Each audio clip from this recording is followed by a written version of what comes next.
நாம் திடனற்று இருப்பதை பார்க்க பிசாசானவன் விரும்புகிறான். எலியாவை மாதிரி வேகமாய் ஓடின ஓட்டத்தை நிறுத்திட்டு சூறை செடி கீழே சுருண்டு இருப்பதும், எகிப்தை விட்டு தள்ளி ஒதுங்கி போயிருப்பதும், இப்படி நாம் திடனற்று சோர்ந்து தளர்ந்து இருப்பதை பிசாசானவன் பார்க்க விரும்புகிறான். ஆனால் தேவன் அப்படி நம்மை பார்க்க விரும்பவில்லை. அதனால கர்த்தர் சொல்லுகிறார், திடன்கொள், திடன்கொள். ஆமென். நம்மை தேவன் திடப்படுத்த விரும்புகிறார். கர்த்தர் எப்படியெல்லாம் திடப்படுத்துகிறார் என்பதை இதே அதிகாரத்திலிருந்து தியானிக்க வைத்தார். முதலாவது அந்த இடத்துல அவர் வரார். 11:1 வாசியுங்கள். மேதியனாகிய தரியு அரசாண்ட முதலாம் வருஷத்திலே நான் அவனை திடப்படுத்தவும் பலப்படுத்தவும் அவனுக்கு துணை நின்றேன். அவருடைய பிரசன்னம், அவருடைய பிரசன்னம். ஒரு தேவ பிள்ளைக்கு எது பலம் தெரியுமா? அவருடைய பிரசன்னம். அதனாலதான் மார்த்தாளும் மரியாளும் இயேசுவை பார்த்ததும் கேட்ட முதல் கேள்வி, நீங்க இங்க இருந்திருந்தா, நீங்க இங்க இருந்திருந்தா. ஒவ்வொருவரும் அதை அறியணும். அவர் இல்லைன்னா, ஆமென், அவர் இல்லாம நடக்கிற காரியம் நமக்கு கண்ணீராய் தான் மாறும். அவர் இருப்பார்னா அந்த துக்கமும் நமக்கு சந்தோஷமாய் மாறும். நீங்க இருந்திருந்தா, நீங்க இருந்திருந்தா. அது தேவ பிள்ளையின் பலமே தேவ பிரசன்னம். அதனாலதான் அவருடைய சமூகத்தை நித்தம் தேடுங்கள் என்று வேதம் சொல்லுகிறது. நித்தம் தேடு. நீ வாரத்துக்கு ஒரு நாள் தேடுவேனா, ஒரு நாள் தான் பலப்படுவாய், 6 நாள் பலவீனமா இருப்பாய். அந்த 6 நாள் உள்ள பலவீனம் ஒண்ணு அந்த ஒரு நாளும் தேட விடாது. இல்லை, சிலர் பார்த்தீங்கன்னா நல்ல ஃபீவர் இருக்கும், ஸ்கூலுக்கு காலேஜுக்கு வேலைக்கு போகாமல் வீட்டில் இருப்பாங்க. ஃபீவர் விட்டுரும், ஃபீவர் விட்டு அந்த டயர்டு மாற இன்னொரு நாள் லீவு. அந்த ஒரு நாள் தான் தேவனை தேடுற நாளா இருக்கும், அன்னைக்கு லீவு. ஏன் 6 நாள் சரியாயிட்டு இருந்தாலும் ஒரு 2 நாள், அதுவும் இந்த குவாரண்டைன்கிற ஒரு வேர்டு நமக்கு தெரிஞ்சதுக்கு அப்புறம், ஆமாம், ஒரு தேவ பிள்ளையின் பேர்ல தேவ பிரசனம். அது மாத்திரமல்ல, கர்த்தர் அவனோடு பேசி திடப்படுத்தினதை பார்க்க முடிகிறது. கர்த்தர் அவனை தொட்டு திடப்படுத்துகிறதை. அவர் தேவ பிள்ளை ஆண்டவருடைய பிரசன்னத்தை நாடணும், ஆண்டவருடைய வார்த்தையை நாடணும். தேவனுடைய தொடுதல் என்ன தொடணும் ஆண்டவரே. அவருடைய கரம், நான் என் வார்த்தை உன் வாயிலே அருளி என் கரத்தின் நிழலினாலே மறைக்கிறேன். அந்த நிழல்ல இருக்கிறவன் பக்கத்தில் 1000 விழுந்தாலும் வலதுபுறத்தில் 10,000 விழுந்தாலும் அது அவனை அணுகாது. ஹல்லேலூயா. பக்கத்தில் 1000 விழுந்துட்டுனாலே அடுத்தவங்க பார்வை யார் மேலதான் இருக்கும்? நம்ம மேலதான் இருக்கும். அடுத்து இவன் விழ போறான் அப்படின்னு. ஹல்லேலூயா. ஆமென். கர்த்தர் அதை விட மாட்டான். கடந்த நாளில் ஒரு குடும்பத்தை சந்தித்து ஜெபம் பண்ண போகும்போது அவங்க ஒரு சாட்சி சொன்னாங்க. இந்த பயங்கரமான மழை இடையில வந்துச்சுல, அப்போ அவங்க வீட்டு ஒட்டி ஒரு காம்பவுண்ட் இருக்குது, காம்பவுண்டுக்கு பக்கத்தில் ஒரு வேலை இருக்குது. அந்த காம்பவுண்டு ஒரு 4-5 அடி ஹைட் இருக்கும். அந்த காம்பவுண்டு நிரம்பி தண்ணி நிற்கிது, அப்படி நிரம்பி நிற்கிது. அந்த கிரவுண்டு ஃபுல்லாக தண்ணி நிரம்பி நிற்கிது. இவங்க காலையில் பார்க்குறாங்க, அப்படி நிரம்பி கொஞ்சம் அப்படி மேலே நிரம்ப அப்படியே கொஞ்சம் கொஞ்சமாக இந்த சைடு வடிய ஆரம்பிக்குது. அந்த காம்பவுண்டு மட்டும் உடஞ்சிட்டுன்னா வீடு ஃபுல்லாக தண்ணி வந்துடும். இவங்களுக்கு என்ன செய்யணும்னு தெரியாமல் ஜெபம் பண்ணிட்டு இருந்தாங்க. கொஞ்ச நேரம் ஆகல, இன்னொரு சைடில் அந்த சைடு காம்பவுண்டு உடஞ்சி தண்ணி எவ்வளோ அங்கே போயிட்டு, அந்த சைடு வீடு ஒன்றுமே இல்லை. ஆமாம், அப்போ எந்த சைடு உடையணும்னு யாருக்கும் தீர்மானிக்க முடியாது. ஆனால் கர்த்தருடைய நிழலில் இருக்கிறவங்கள கர்த்தர் அழகாக பார்க்குறார், பாதுகாக்கிறார். ஆமாம், எவ்வளோ ஆச்சரியமாய் தேவன் நடத்துகிறார் தெரியுமா. இந்த டைமில் என்ன டெசிஷன் எடுக்க முடியும், என்ன யாரை கூப்பிட முடியும்? பாஸ்டரை கூட முடியுமா?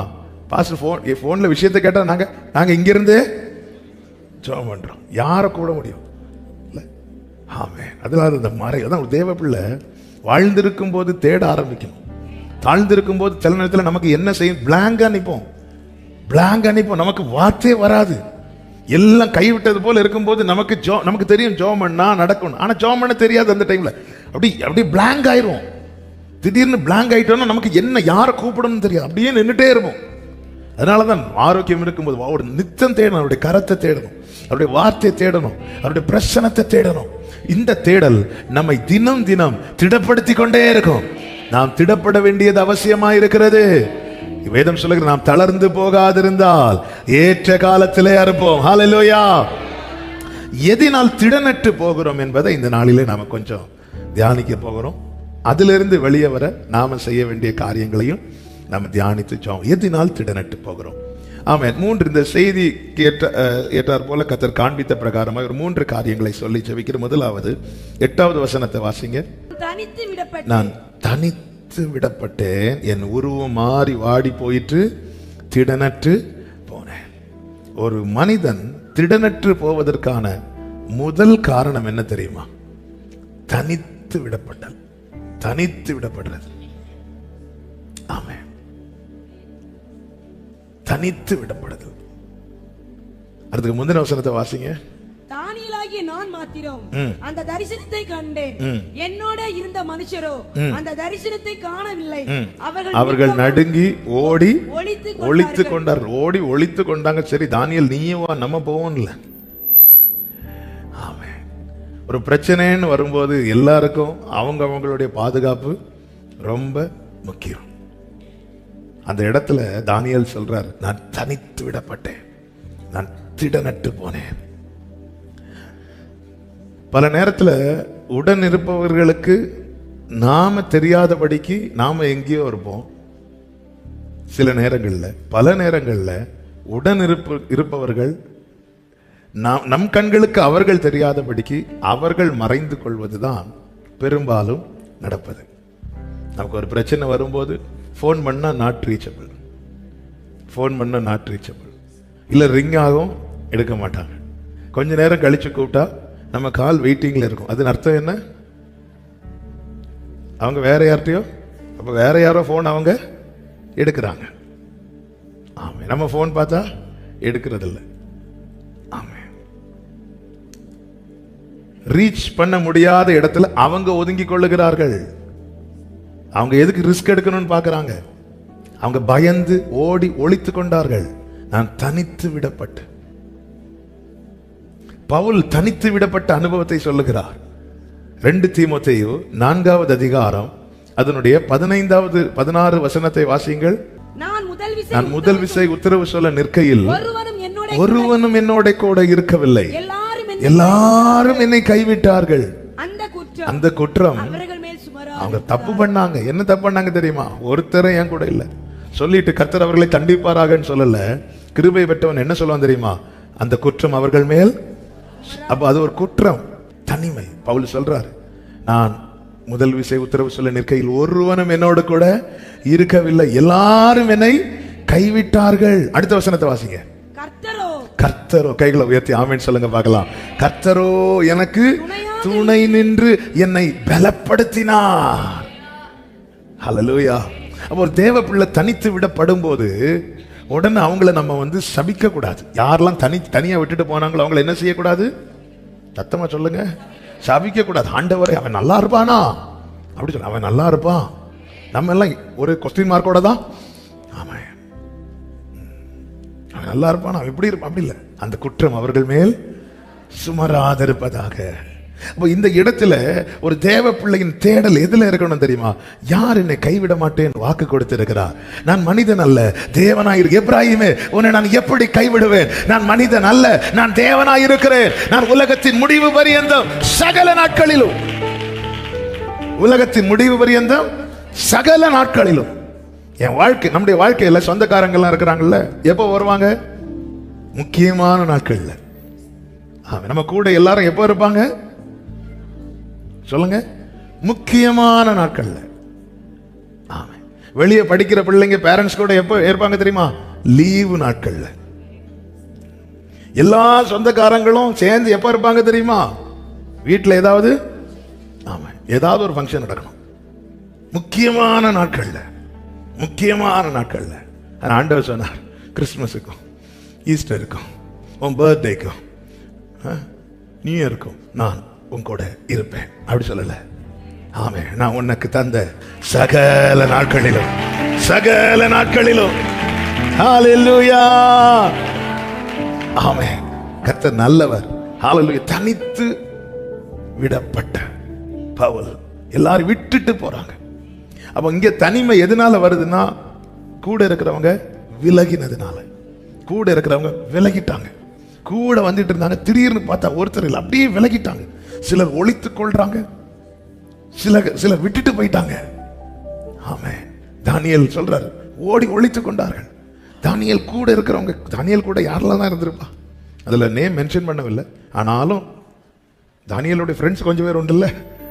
ஆமே. அவங்க எல்லாம் பயந்து ஒளிச்சுட்டாங்க. எல்லாருக்கும் எப்பவுமே நம்ம கூட இருக்க முடியாது. சிலரை சூழ்நிலை விலக்கும், சிலர் சூழ்நிலையை கருதி அவங்களே விலகிடுவாங்க. அவர்களை நாம் பழிக்கவும் கூடாது, அவர்களை நாம் குற்றம் சாட்டவும் கூடாது. அவங்க இடத்துல நாம இருந்தா இதை விட மோசமா பண்ணுவோம் என்பதை மட்டும் பார்க்கணும். ஆமே, அவங்க இருந்த சூழ்நிலையில, அவங்க சிச்சுவேஷன்ல நாம இருந்தா இதை விட மோசமா விலகி இருப்போம். அவங்க அட்லீஸ்ட் இதுவரையாவது டிராவல் பண்ணாங்களே, அப்படி பார்க்கணும். நன்மையை பார்க்கணும், ஒருத்தங்களுக்குள்ள இருக்கிற நன்மையை பார்க்கணும். நன்மையை பார்த்தா நம்ம அடுத்த கட்டத்தை நோக்கி நம்ம நகருவோம். இல்லைன்னா அவங்களுக்கு ஏதாவது ஆண்டவர் செய்யறது வரைக்கும் சிலர்லாம் மிரட்டுறத பார்த்தா இன்னைக்கு நான் முழங்கால் போடுவேன் பாரு, ஏசப்பா. ஆமா, இது வந்து ஆண்டவரே மிரட்டுற மாதிரி இல்ல. நான் முழங்கால் போட்டு நிக்கிறேன், நான் மட்டும் முழங்கால் போட்டேன்னா முழங்கால் போட்டா முழங்கால் வலிக்கும். நான் மட்டும் முழங்கால் போட்டேன்னா ஹைட்டு குறையும். நன்மையை பாருங்க, கர்த்தரிடத்துல வைங்க.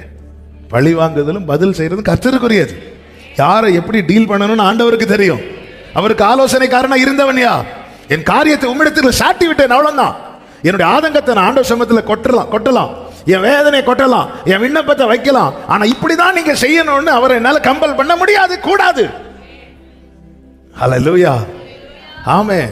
என் வேதனை கொட்டலாம். ஆண்டவரை பாத்தீங்களா, ஆண்டவர் இப்படி எல்லாம் பேசுறாங்க, தப்பு கிடையாது. ஆண்டவர் வலிக்குது, ஆண்டவர் அவங்களை பார்த்தாலே அவங்க செஞ்சதெல்லாம் எனக்கு ஞாபகம் வருது. ஆண்டவரே, என் ஆதங்கத்தை நான் கொட்டல, யார்கிட்ட தான் கொட்ட முடியும்?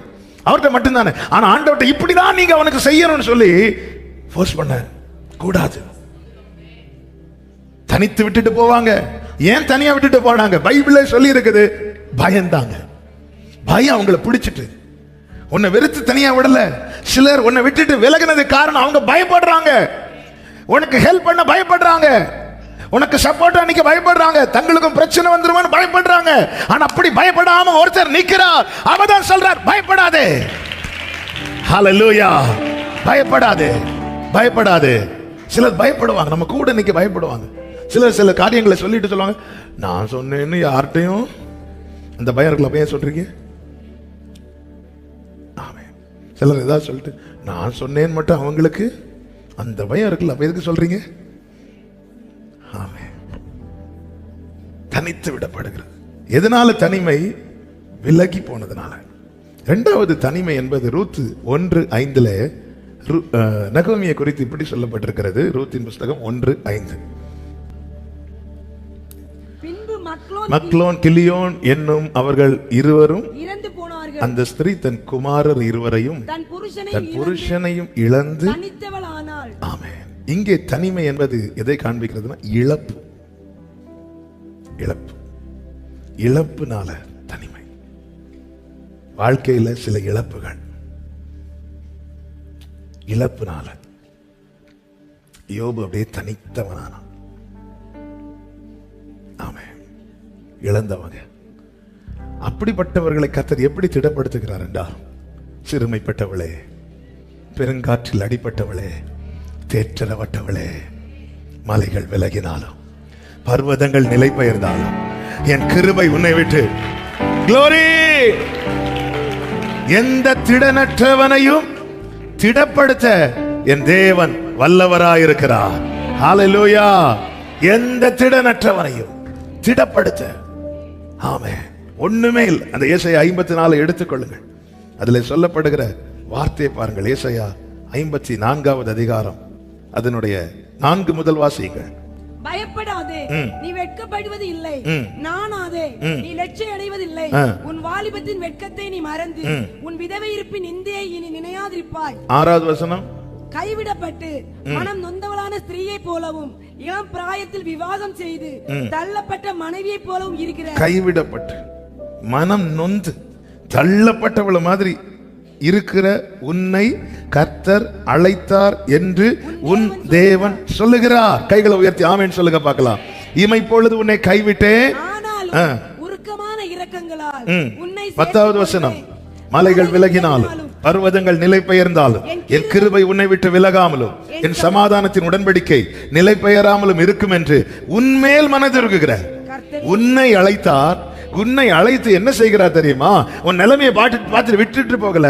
உன்னை அழைத்தவர் உன்மேல் மனதுருகுகிறார். உன்னை பார்க்கும் போது அவருடைய மனம் அப்படி உருகுது. அவர் மனதுருகும் போது உடனே என்ன செய்வார் தெரியுமா? கை நீட்டுவார்.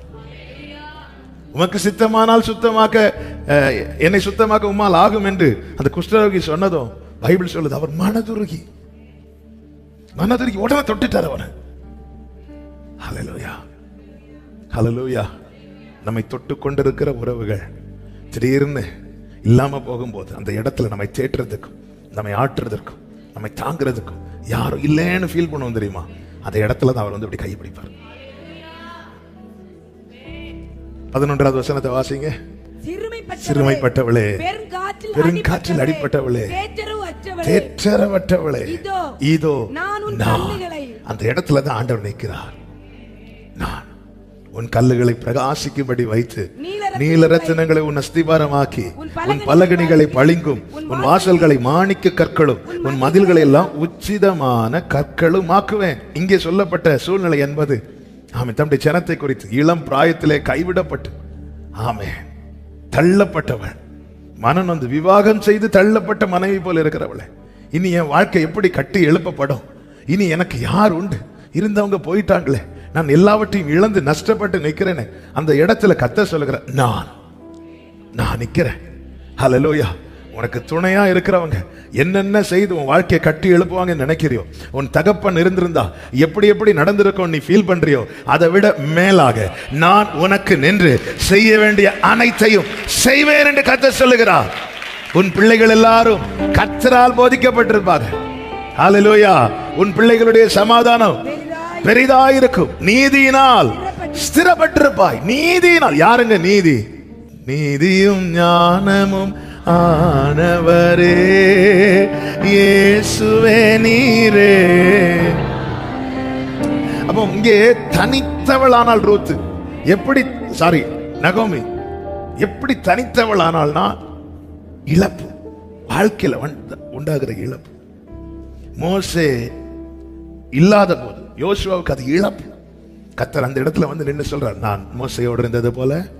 அப்ப அந்த இடத்துல தேவன் அதுதான், நீ பலம் கொண்டு. ஒரு இழப்பு அவனை பலவீனப்படுத்துது.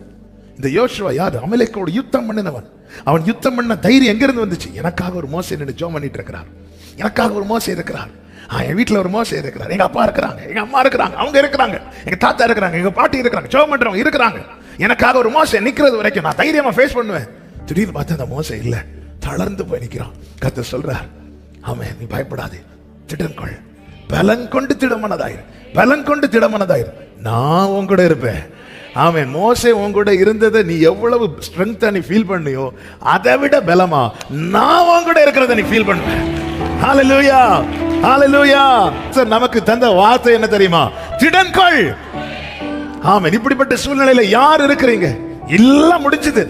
கர்த்தர் உங்களோடு பேசுகிறார். நான் என்ற வார்த்தையை கர்த்தர் தருகிறார். அவர் உங்க கூட இருக்கிறார். ஆமென். சொல்லுங்க பார்க்கலாம். மூன்றாவதாக எது நிமித்தம் தனிமை. 2 ராஜாக்கள் 15வது அதிகாரத்தின் 5வது வசனம் அசிரிய ராஜாவை குறித்து சொல்லப்பட்டிருக்கிறது. கர்த்தர் இந்த ராஜாவை வாதித்ததினால் அவன் தன் மரண நாள் மட்டும் குஷ்டரோகியா இருந்து தனித்து ஒரு வீட்டிலே. தனிமை என்பது வியாதினால. நான் இந்த வார்த்தையை மட்டும் எடுக்கிறேன், சம்பவத்துக்குள் போகவில்லை. தனிமை வியாதினால. கடந்த ஆகஸ்ட் மாதம் ஸ்டார்டிங் பிரேயர்ல ஒரு சகோதரி, அவங்களுக்கு தீராத வியாதியினால கொஞ்ச நாள் இருந்து பார்த்துட்டு அவங்க ஹஸ்பண்ட் விட்டுட்டு போயிட்டாங்க. வியாதியினால, தனிமையா. அப்பதான் நம்ம ஜெபிக்க கேட்டிருந்தாங்க. கிருபையினால அந்த வாரமே கர்த்தர் பரிபூர்ண சுகத்தை கொடுத்தார். அந்த சாட்சி வாசித்தேன்னு நினைக்கிறேன். சுகத்தை கொடுத்தது மட்டும் இல்லை, அவங்க ஹஸ்பண்ட் திரும்பி வரேன்னு சொல்லியிருக்கிறாங்க. வியாதியினால தனிமை. ஹல்லேலூயா. ஆமென். வியாதி, அப்படிப்பட்ட வியாதியில் அகப்பட்ட தனிமைப்படுத்தப்பட்ட ஒரு குஷ்டரோகியை தான் கர்த்தர் என்ன செய்தாராம்? தொட்டாராம். என் தனிமையை பார்த்து ஓடுகிறவர்கள் அநேகர் இருக்கலாம், ஆனா என் தனிமையை பார்த்து வாடுகிற ஒருத்தர் இருக்கிறார். அத மனம் வருந்து. ஹல்லேலூயா, ஹல்லேலூயா, ஹல்லேலூயா. தனிமையில் அழுத போது தேற்றிட யாரும் இல்ல, தள்ளாடி நடந்த போது தாங்கிட யாரும் இல்ல. தனிமையில் அழுத போது தேற்றிட யாரும் இல்ல, தள்ளாடி நடந்த போது. 2 கைகளை உயர்த்தி சொல்லோ. கதறி அழுத நேரத்தில் என் கண்ணீர் துடைத்த உங்க கிருபை, கதறி அழுத நேரத்தில் அப்பா உங்க கிருபை இல்லைன்னா நான் இல்ல, உங்க கிருபை இல்லைன்னா சொல்லுங்க கிருபை வேண்டுமே, உங்க கிருபை வேண்டுமே, உங்க கிருபை போதுமே, உங்க கிருபை இல்லாம நான் ஒன்றும் இல்லையே, உங்க கிருபை ஏசப்பா ஏசப்பா நான் ஒன்றும் இல்லையே இயேசுவே. ஆமென். வியாதியினால தனிமை. தாவீது சொல்லுகிறார் 25வது சங்கீதம் 16வது வசனம், என்மேல் நோக்கமாகி எனக்கு இரங்கும், நான் தனித்தவனும் சிறுமைப்பட்டவனுமாயிருக்கிறேன். சிறுமைப்பட்டவனுமாயிருக்கிறேன். தாவீதுக்கு அப்பா உண்டு, சகோதரர்கள் உண்டு, தாய் உண்டு, ஆமென், எல்லாரும் உண்டு. அந்த தாவீது ஸ்டேட்மெண்ட் என்ன தெரியுமா? நான் தனித்தவன். 102வது சங்கீதம் அதனுடைய 7வது வசனத்துல தாவீது இப்படி சொல்லுகிறார், நான் நித்திரை இல்லாமல் வீட்டின் மேல் தனித்திருக்கும் குருவியை போல் இருக்கிறேன். ஆமென். கூட இருக்கிறவங்க எல்லாம் நல்லா தூங்குறாங்க, நான் தூங்கல, எனக்கு தூக்கம் வரல. ஏன் தூங்கலைன்னு கேட்க கூட ஒருத்தரும் இல்ல. ஒரு வீட்டின் மேல ஒரு குருவி தனியா வந்து இருக்கும் பாருங்க, அப்படிதான் நான் இருக்கிறேன். இங்கே தனிமை என்பது தாவீது எதை சொல்றா தெரியுமா? புரிந்து கொள்ளவும் நேசிக்கவும் தாவீதுக்குன்னு இந்த பூமியில யாருமே இல்லை. தனிமை என்பது சிலர் விலகும் போது தனித்த அனுபவம் உண்டாகிறது, இழப்பினாலே தனிமைப்படுத்தப்படுகிறோம், வியாதியினாலே. இது எல்லாவற்றை விட வலி தாவீதுக்கு. தாவீதின் வலி என்பது நல்ல ஆரோக்கியம் இருந்துச்சு அவனுக்கு. ஆமென். கர்த்தர் அவனுக்கு எல்லாம் கொடுக்க தான் செய்தாரே தவிர எடுக்கல. ஆமென். அவன் எல்லாரையும் வந்து சேர்த்து கொள்ள தான் வச்சார். கூட நிறைய நண்பர்கள் உண்டு, யோனத்தான் இருக்கிறார், நேசிக்கிற மனைவி எல்லாம் உண்டு, எல்லாம் ரைட். தாவீதோடு அது இது போக 600 பேர் தாவீது கூட எப்பவுமே இருக்கிறாங்க. ஆனா எல்லாரை விட அதிகமா அழுததும் தனிமை என்பது, தனிமையில PhD முடிச்சதும் தாவீது தான். தாவீது தான். கடந்த நாள்ல ஒரு தேவ மனிதர் இப்படி ஒரு வார்த்தையை சொன்னார், என்னது ரொம்ப சிந்திக்க வச்சது. தாவீதுனுடைய தாத்தா யாரு தெரியுமா? போவாஸ். போவாஸ் யார்? பெரிய ஐஸ்வர்யவான். அவ்வளோ பெரிய ஐஸ்வர்யவானுடைய பேரை ஏன் ஆடு மேய்க்கணும்? பெரிய ஐஸ்வர்யவான்க போவாஸ். பெத்லகேமில் பஞ்சம் வந்த போதும் எல்லாரும், நெகோமி உட்பட எல்லாரும் தானியம் இருக்கிற தேசத்தை நோக்கி போனாங்க, போவாஸ் போகல. ஏன்? அவ்வளோ ஐஸ்வர்யவான் போவாஸ். அப்படிப்பட்ட ஐஸ்வர்யவானுக்கு பேர பிள்ளை இப்போ ஆடு மேய்ச்சிட்டு இருக்கிற ஒரு பரிதாபமான நிலை. அந்த அளவுக்கு வீட்டில் அவனை வச்சுட்டாங்க, அந்த அளவுக்கு ஆக்கிட்டாங்க. ஆமாம். அவன் யுத்த காலத்தில் சும்மா வர்றது கூட அவங்க சகோதரர்கள் பிடிக்கல. ஆமாம். அவங்களாம் நல்ல நல்ல ஜாப், நல்ல செட்டில் ஆகிருக்கிறாங்க. இவன் அப்படி பார்க்க பிடிக்கல. நீ கஷ்டப்படு, நீ இப்போ காட்டில் போ. ஆமாம். சிங்கம் இருக்கிற இடத்துல பார்த்து அங்கே போய் மேய விடு. ஏன்னா சிங்கம் அடித்தாலும் பரவாயில்ல, கரடி இவனை அடித்தாலும் பரவாயில்ல. யாரு கேட்கறதுக்கு? யாரு கேட்கறது? சிங்கம் வந்து அட்டாக் பண்ணாலும், தம்பி நீ ஆடு மேய்க்க போக வேண்டாம்ப்பா, நாங்கள் இவ்வளோ பேர் வேலை பார்க்குறோம்ல, நாங்கள் ஏதாவது பண்ணலாம். சொல்லலை, நீ போ. திருப்பி கரடி வருது. அந்த கூட்டத்தில் ஒரு ஆடு செத்தா தாவீது கழுத்தை பிடிப்பாங்க. அதனால தான் அந்த கொஞ்சம் ஆடை யார்கிட்ட விட்டு வந்தேன்னு கேட்டாங்க. ஆனால் தாவீது செத்தா சரிப்பா ஒருத்தன் போட்டான். ஒரு 4வது நாள் ஒரு சோத்திர கூட்டம் வச்சு சாப்பிட்டு முடிச்சிருப்பாங்க. இதுதான் தாவீது சொல்றார், நான் தனித்து விடப்பட்டவன், வீட்டின் மேல நித்திரை இல்லாம தனித்திருக்கும் குருவியை போல. ஹல்லேலூயா. அப்படிப்பட்ட தாவீது ஆமென் பாடுகிறான், தேவரீர் என்னோடு இருக்கிறீர், கர்த்தர் என்னோடு இருக்கிறீர், தேவரீர் என்னோடு இருக்கிறீர், உமது கோலும் உமது தடியும் என்னை தேற்றும். ஹல்லேலூயா, ஹல்லேலூயா. தனிமையில் அழுத போது ரேமமரோ தள்ளாடி நடந்த போது, கதறி அழுத நேரம், கதறி அழுத நேரத்தில் என் கண்ணீர் துடைத்த உங்க கிருபை, கதறி அழுத நேரத்தில் என் கண்ணீர் அப்பா அவங்க கிருபை இல்லைன்னு ஆமென். உங்க கிருபை. இந்த வேதனைய தாவீது அவங்க அப்பா கிட்ட போய் சொல்லல, என்ன மட்டும் ஏன் ஒதுக்கி வைக்கன்னு சொல்லல.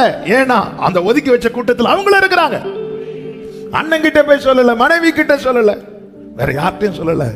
ஆனா தனக்கு நம்பிக்கையை கொடுத்த, தனக்கு வாழ்வை கொடுத்த ஆண்டவரை பார்த்து சொல்றாரு. 142வது சங்கீதம் அதனுடைய 4வது வசனம், வலதுபுறமாய் கண்ணோக்கி பாரு, என்னை அறிவார் ஒருவரும் இல்லை, ஒருவரும் இல்லை, எனக்கு அடைக்கலம் இல்லாமற் போயிற்று, என் ஆத்துமாவை விசாரிப்பார் ஒருவரும் இல்லை. ஆண்டவர் என் வலது பக்கத்துல பாருங்கப்பா. ஆண்டவர் வெறுமையா இருக்குப்பா, யாரும் நிக்க மாட்டேங்கிறாங்கப்பா. ஹல்லேலூயா. வலதுபுறத்தை கண்ணோக்கி பாரு, என்னை அறிவார் ஒருவரும் இல்லை, ஒருவரும் இல்லை. அதே தாவீதை வச்சு 16ஆம் சங்கீதம் பாட வைக்கிறார். 16ஆம் சங்கீதம் என்ன? 8வது வசனத்தை வாசிங்க.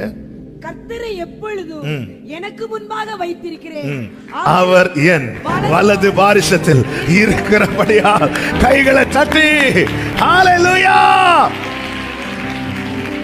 ஆமென். அவர் என்னை பேலத்தால் இடை கட்டி வழியை செவ்வையாக்கி, பேலத்தால் இடை கட்டி வழியை செவ்வையாக்கி வாழ வைத்தவரே, வாழ வைத்தவரே. சொல்லுங்க, பேலத்தால் இடை கட்டி, பேலத்தால் இடை கட்டி வழியை செவ்வையாக்கி. ஆமென். வாழ வைத்தவரே, வாழ வைத்தவரே. அப்பா ஸ்தோத்திரம், இயேசுவா ஸ்தோத்திரம். அப்பா இயேசுவா. ஆமென். யாரும் இல்ல அந்த இடத்துல அவர் வந்து நிக்கிறார். அவர் வந்து நின்னதும் 139 சொல்றார், நீர் என்னை ஆராய்ந்து அறிந்திருக்கிறேன். ஒரு தேவ பிள்ளையின் பலன் என்ன தெரியுமா? அதான் பைபிள் சொல்லுது, தாவீது கர்த்தருக்குள் தன்னை திடப்படுத்தி கொண்டான். நமக்கு யாரும் இல்லைன்னு பார்த்தா தளர்ந்துரும். இங்க பாருங்க ஆண்டவரே, தாவீதை இப்ப பாரு, நீங்க இருக்கிறீங்க ஆண்டவரே. ஹல்லேலூயா. எத்தனை இடத்துல ஆண்டவர் இவங்க எனக்கு இல்லை, அவங்க எனக்கு இல்லைன்னு சொல்லுவோம். ஆண்டவர் இப்ப கேட்பா, இப்ப பாரு நீங்க இருக்கிறீங்க, நான் அசைக்கப்படாதபடிக்கு. ஹல்லேலூயா. யாரும் அறியாத என்னை நன்றாய் அறிந்து தேடி வந்த க்ளோரி. யாரும் நன்றாய் அறிந்து தேடி வந்த உம்மழகான கண்கள், உம்மழகான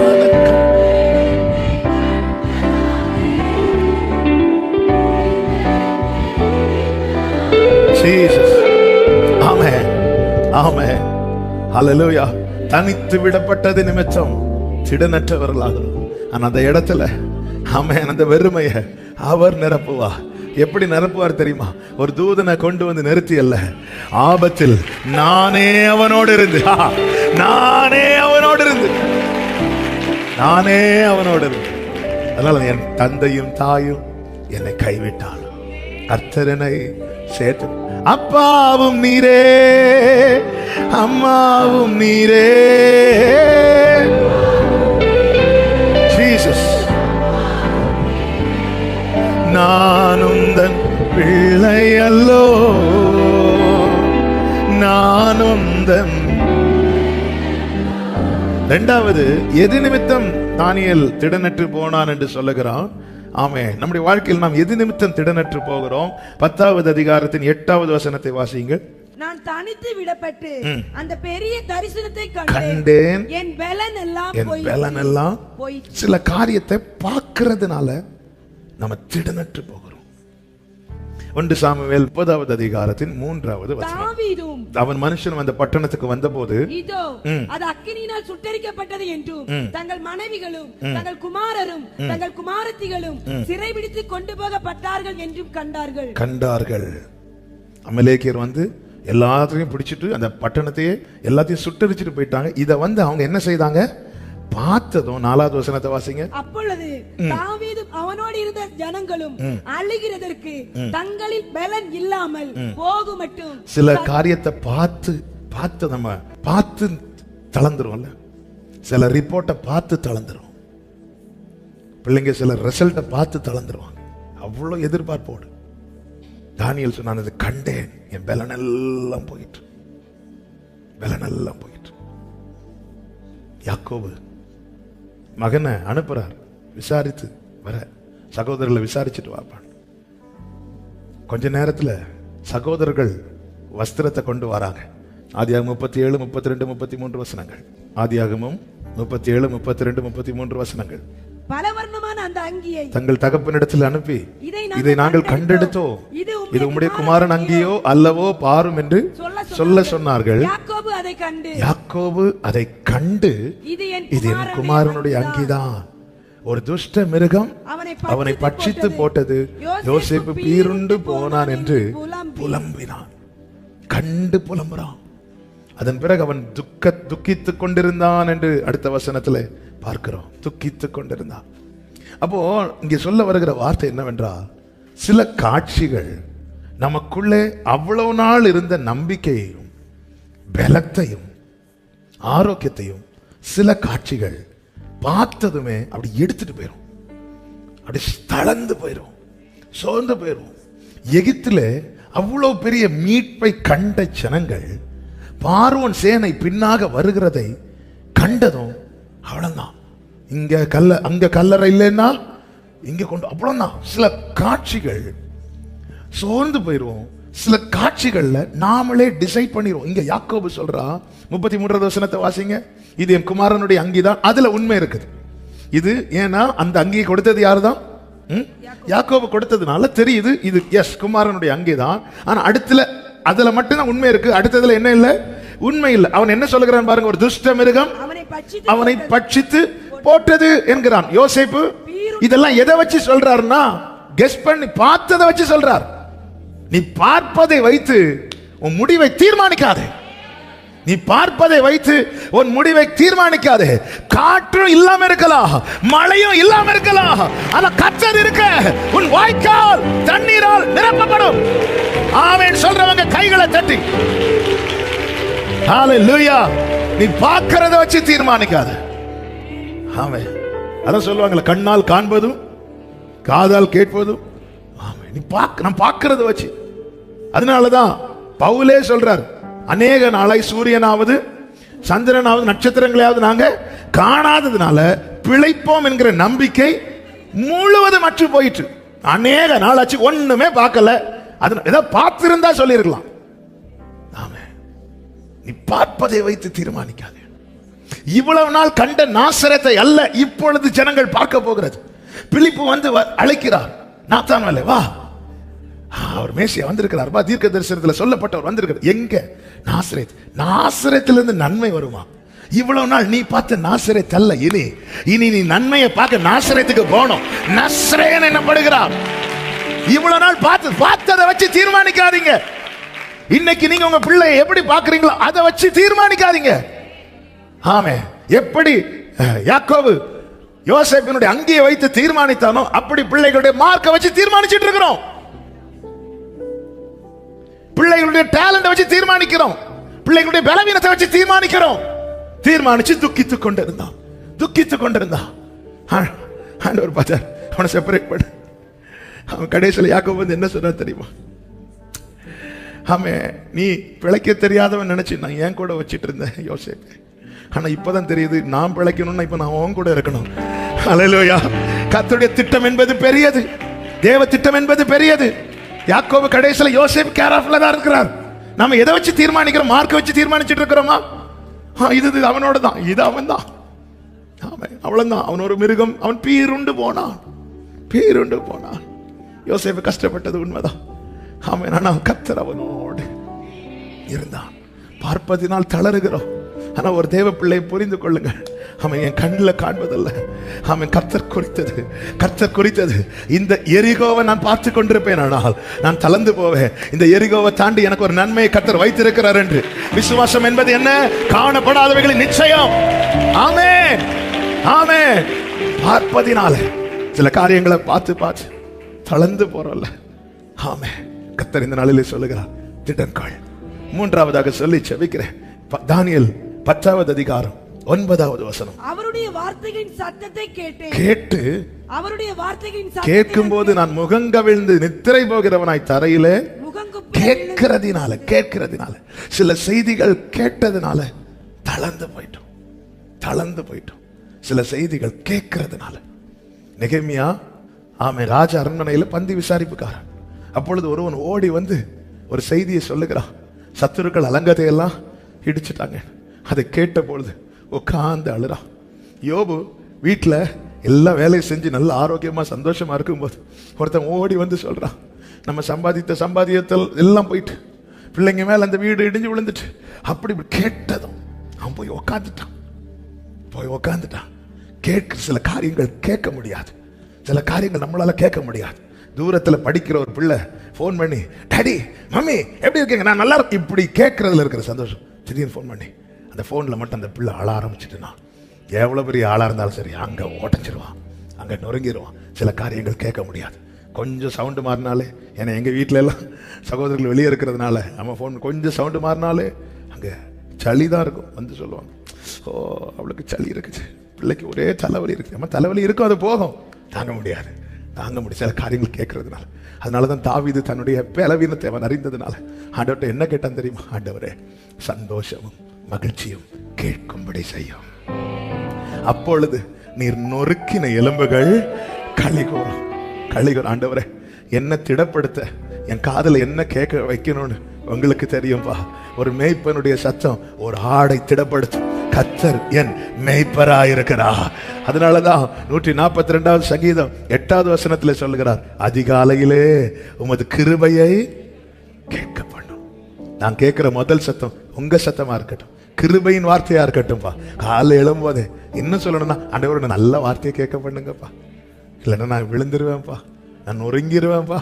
ஹல்லேலூயா. அதனாலதான் ஆண்டவர் என்ன செய்கிறார்? காலையிலே கிருபையும் இரவிலே சத்தியத்தை அறிவிக்கிறார்.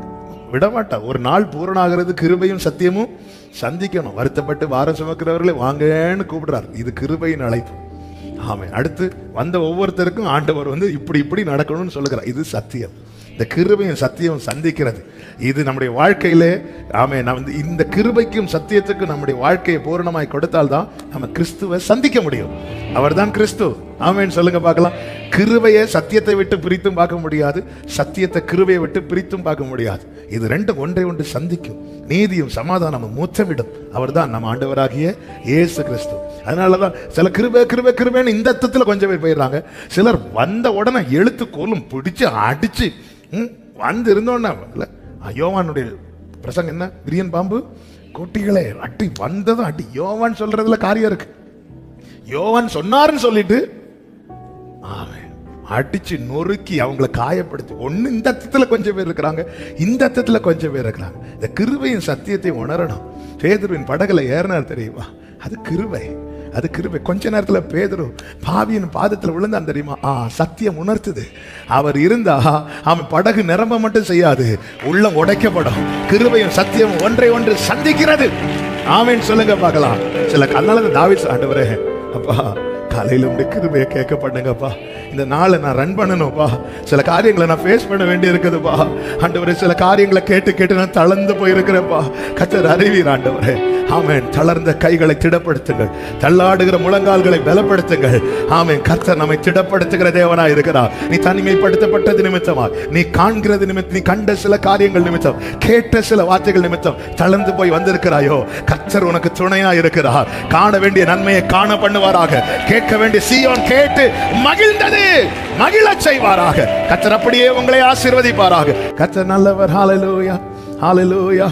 உங்க கிருபை வேண்டுமே, உங்க கிருபை போதுமே, உங்க கிருபை இல்லாம நான் ஒன்றும் இல்லையே. உங்க கிருபை ஜீசஸ் பலஹந்தரே நான் ஒன்றும் இல்லையே இயேசுவே.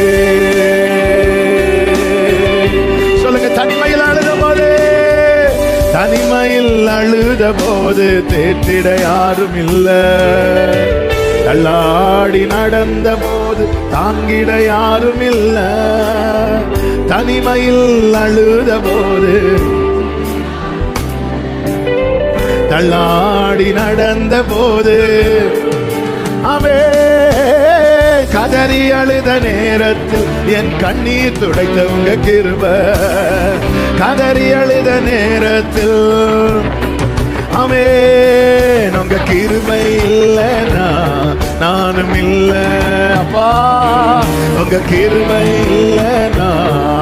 ரெண்டு கைகளை உயர்த்தி சொல்லும், கிருபை வேண்டுமே, உங்க கிருபை வேண்டுமே, உங்க கிருபை போதுமே, உங்க கிருபை இல்லாம உங்க கிருபை, உங்க கிருபை, உங்க கிருபை இல்லாம நான் ஒன்றும் இல்லை இயேசுவே. நல்ல கரங்களை சட்டி ஆண்டவருக்கு மகிமை முழு பலத்தோடு சரபலரமஹதர ஏமமரோ ஜீசஸ் ஜீசஸ் ஜீசஸ் ஹalleluya ஹalleluya ஹalleluya ஹalleluya. அப்படி ரெண்டு கைகளை வானத்துக்கு நேராக உயர்த்தி, ரெண்டு கரங்களை உயர்த்தி. நீங்க எது நிமித்தம் திடனற்று இருக்கிறீங்க? தனித்து விடப்பட்டது நிமித்தமா? சில காரியத்தை கண்டது நிமித்தமா? சில காரியத்தை கேட்டது நிமித்தமா? இன்னைக்காவது அவங்க ஒரு பாசிட்டிவான ஆன்சர் சொல்லுவாங்கன்னு பார்த்தா சில காரியத்தை கேட்டது நிமித்தமா? எது நிமித்தம்? ஆண்டவர்கிட்ட சொல்லுங்க, ஆண்டவரே இதனால நான் திடனற்று நிக்கிறேன்பா, ஆனா நீங்க என்னை திடப்படுத்த வல்லவராக இருக்க. எது நிமித்தம்? எது நிமித்தம்? ஆண்டவரே சந்தோஷமும் மகிழ்ச்சியும் கேட்கும்படி செய்யும், கேட்க பண்ணுங்க. ஆமென். யோசேப்பின் வஸ்திரத்தை வைத்து பார்த்து யாக்கோபு ஒன்னு டிசைட் பண்ணா, இல்ல அது இல்லைன்னு ஆண்டவர் காண்பித்தார்.